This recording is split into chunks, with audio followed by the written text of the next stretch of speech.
বন্ধুরা, কেমন আছো তোমরা? দেখো আজকে ডিনার দ্বারা কী করছি। দেখো পনির, আমি তো হোমমেড পনির করি, ঘরে পনির বানাই যেন, গরুর দুধ নিয়ে খায় না, সেটা পনির করি, পনির করেছি।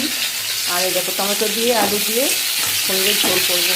আর ভাত করেছি, ভাত হয়ে গেছে। এই যে ভাত, এটা হচ্ছে আমার বাচ্চাদের মাংস, আমার পোস্ত আছে জানো।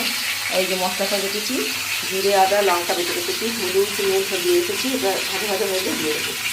এই যে টমেটোর আলুটা ভাজছি, পনিরটা বেজে রেখে দিয়েছি, মশলা দেবো দিয়ে প্রায় ঝোল একদম পাতলা করে ঝোল হয়, সেটা খুব ভালো লাগে।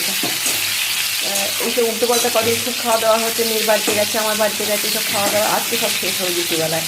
তো ওই জন্য আমার মেয়ে বললো পাতলা করে পনিরের ঝোল করার কিছু না, একটু ধনে জিরে আদা দিয়ে করো। একটু ধনে জিরে আদা বেটেছি, কাঁচা লঙ্কা বেটেছি, একটু পাতলা করে ঝোল করছি। বন্ধুরা, তোমরা এরকম ঝোল পেটে খেতে ভালোবাসো বলো, খাও তো চলে এসো। আর যদি তোমরা না খেয়ে দেখো, করে একদিন খেয়ে দেখো, খুব ভালো লাগে। মানে এরকম হাবি যদি খাওয়া দাওয়া হচ্ছে, তার মধ্যে পাতলা ঝোল করা পনির দিয়ে, আর কি রসুন পেঁয়াজ এরকম ব্যাপার নেই, সবাই খেতে পারবে, করে খেয়ে দেখো। দেখো পনিরগুলো এটা ভেজে এটা কষে নেবো, নিয়ে জল দিয়ে দেবো, যখন ফুটে তখন পনিরটা দেবো। বাই বন্ধুরা, রাখছি। মেয়ে বেরোবে, একটু বাইরে যাবে, দোকানে যাবে, এই জন্য তাড়াতাড়ি একটু ভিজি করে নিই, তোমাদের ফোনটা মেয়েকে দিয়ে দিচ্ছি। আমার ফোনটা একটু অসুবিধা হচ্ছে, এই জন্য করতে পারছি না। ঠিক আছে বন্ধুরা, বাই।